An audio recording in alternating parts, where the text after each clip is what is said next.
Welcome to this short video as part of our Walk and Talk campaign.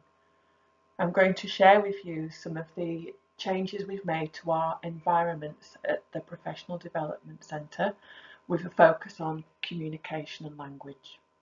A communication-friendly environment should make communication as easy, effective and enjoyable as possible. It should provide opportunities for everyone to talk, listen, understand and take part. Having cosy, comfortable places to talk enhances children's communication. Here are just a few examples of cosy areas at the centre. Don't forget, cosy areas can be made outside too.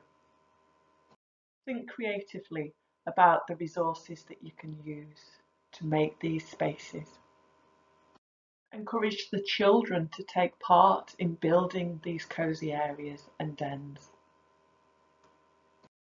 Make use of all the available space that you have. The children will love to crawl into small spaces, and the more natural, the better. These spaces are all very open-ended and they allow the children to use their imagination. This could be a bird hide or a drive-through McDonald's. It can be whatever the children want. Think about your children's interests as you develop areas in your environments. Are your children displaying any schemas that you might want to follow up on? Perhaps they've got a rotational schema or an enveloping one that you can promote, which will encourage more conversation. Areas for the adults to sit comfortably with the children is important too. We want to encourage that shared reading, singing, listening and talking to one another.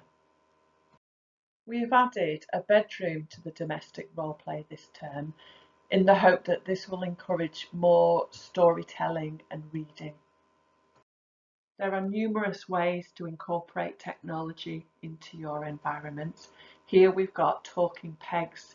You might record something onto the peg for the children to play. It could be a challenge, it could be a nursery rhyme for them to listen to, or it might be that the children can record on these as well. The recordable magnifying glasses are great for the children to record. They might be looking through the glass at something that they can see and they can record what they see and tell you about it. Visual prompts, especially a timetable, is very good for the children to just give them that consistency. They know the routines during the session. And this one is a recordable one, so you might want to record it in another language if you have children with English as an additional language, or just as an extra enhancement for the children.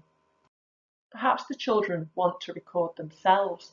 You could use a green screen and video the children, and using the green screen means that you can upload any scene behind them. So they could be in a castle, under the sea, up in space. They can let their imaginations run wild. When you've shared a story with the children, you might want to put out the resources, props to go with it so they can retell it in their own words. We can do this outside too with appropriate small world resources that reflect outdoor environment. Having objects of provocation dotted around your environments is always great for those conversation starters. If you come along to the centre, you'll always find key messages to take away with you. And one of the key messages at the moment is about the words that you're promoting with the children. Don't just use nouns and objects. Think about your prepositions, your adjective describing words, and this display is telling you all about those doing words, our verbs. We need to be teaching the children all these different words in order for them to have conversations. So if you come along to the centre, you'll be able to find out more about that. We've also really focused on developing children's vocabulary as well. And not just planning what we're going to teach them, but celebrating when they do use those new words. So this is just an example of how you might display the words that the children are using in your setting. And it's great for the parents to be able to see as well. So there were just a few examples of how we're promoting communication and language within our environments here at the centre. There are lots of other fantastic ideas that I've not shown you on this video, so please do come along and have a look for yourselves.